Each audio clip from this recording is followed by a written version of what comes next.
महाभारत हमारे इतिहास का महत्वपूर्ण भाग जो हमें जीवन की वो हर चीज़ सिखा देती है जिसे सीखने में एक व्यक्ति को पूरा जीवन लग जाता है। महाभारत की महान गाथा को पढ़ने और देखने के साथ साथ उन लेसन और उनके विचारों से सीखने की ज़रूरत होती है। महाभारत में बहुत सारे कैरेक्टर जिनसे हम अच्छा या बुरा कुछ ना कुछ सीख सकते हैं। उन्हीं में से एक है दानवीर कर्ण।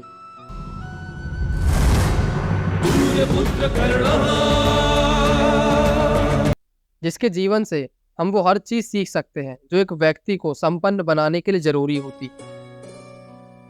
अब ऐसा तो नहीं है कि कर्ण का पूरा जीवन या उसने जो कुछ भी किया सब कुछ सही था, परंतु हर व्यक्ति की एक अच्छी और एक बुरी साइड होती है और हम अच्छे की बात कर लेते हैं। अच्छाइयों की भी बात करें तो कर्ण से सीखने को बहुत कुछ है। कर्ण का जीवन ही कष्टों से भरा हुआ था और उसके इन कष्टों की शुरुआत होती है जब भोजपुर के राजा की पुत्री कुंती को श्री दुर्वासा एक वरदान देते हैं कि वो किसी भी देवता का आवाहन करके उनसे संतान प्राप्त कर सकती है। और उत्साह में कुंती ने अपने वरदान का उपयोग करना चाहा और बिना सोचे समझे सूर्यदेव का आह्वान किया। वरदान स्वरूप सूर्यदेव ने कुंती को एक कब्ज और कुंडल धारण किए संतान दी, जिसे कर्ण के नाम से जाना जाता है। परंतु कुंती अभी अविवाहित थी, तो किसी को इस संतान का पता ना चले, इसलिए कुंती ने उस बालक को एक टोकरी में रखकर नदी में बहा दिया। वो बालक बहता हुआ नदी किनारे राजा के एक सारथी अधिरथ को जा मिला। अधिरथ और उसकी पत्नी राधा को कोई संतान नहीं थी। उन्होंने इसी बालक को अपने घर लाकर अपने बच्चे की तरह देखभाल की और उसका नाम रखा वासुसेन। दुनिया के लिए कर्ण एक सूत पुत्र था, परंतु उसकी रगों में एक क्षत्रिय का खून दौड़ रहा था, वो भी दैविक। तो उसे शुरुआत से ही अस्त्र शस्त्र में इंटरेस्ट था, इसलिए वह युद्ध कला सीखने के लिए द्रोणाचार्य के पास गया। परंतु द्रोणाचार्य ने उसे सूतपुत्र मानकर सिखाने से मना कर दिया। परंतु कर्ण ने यहाँ पर हार नहीं मानी और एक ब्राह्मण का भेष धारण कर परशुराम से अस्त्र और शस्त्रों की वो हर चीज सीख ली जो एक योद्धा सीख सकता था।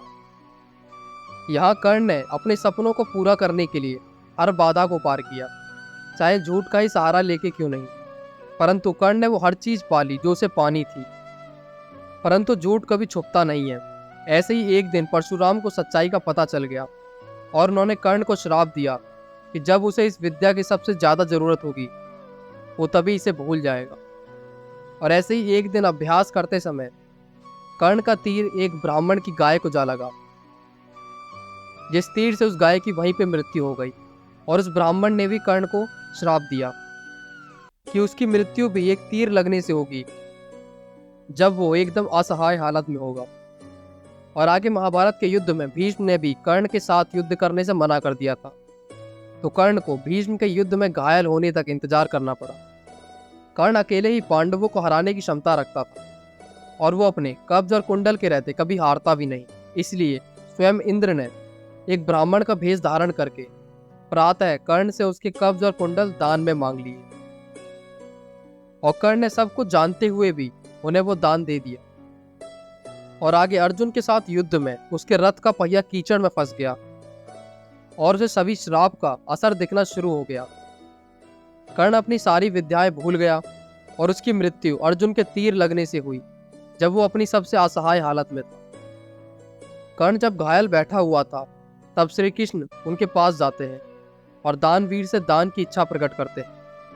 तब कर्ण अपना सोने का दांत एक पत्थर से तोड़कर श्री कृष्ण को दान में देता है, जिससे श्री कृष्ण बहुत प्रसन्न होते हैं और उसे भी अपना सर्वश्रेष्ठ रूप दिखाते हैं और गीता का उपदेश भी देते हैं। कर्ण ने अपना पूरा जीवन अर्जुन से श्रेष्ठ साबित करने में ही लगा दिया, जबकि श्री कृष्ण ने स्वयं कहा है कि अपना जीवन दूसरों की भलाई में लगाओ। कर्ण चाहता तो सूतों को भी समाज में एक आदर का स्थान दिला सकता था, परंतु उसने ऐसा कुछ नहीं किया। कर्ण के पास सामर्थ्य था सभी की मदद करने का, परंतु उसने अपना पूरा जीवन खुद को दूसरों की नज़रों में सर्वश्रेष्ठ साबित करने में लगा दिया। अपनी गलत संगति और दुर्योधन जैसे मित्र की भलाई करने में उसने कितनों का ही बुरा किया। इसलिए हमें कर्ण से काफ़ी कुछ सीखना चाहिए, क्योंकि सभी चीज़ें आज भी लागू होती। धन्यवाद। वीडियो अगर अच्छी लगी हो तो इसे लाइक ज़रूर करें और शेयर भी।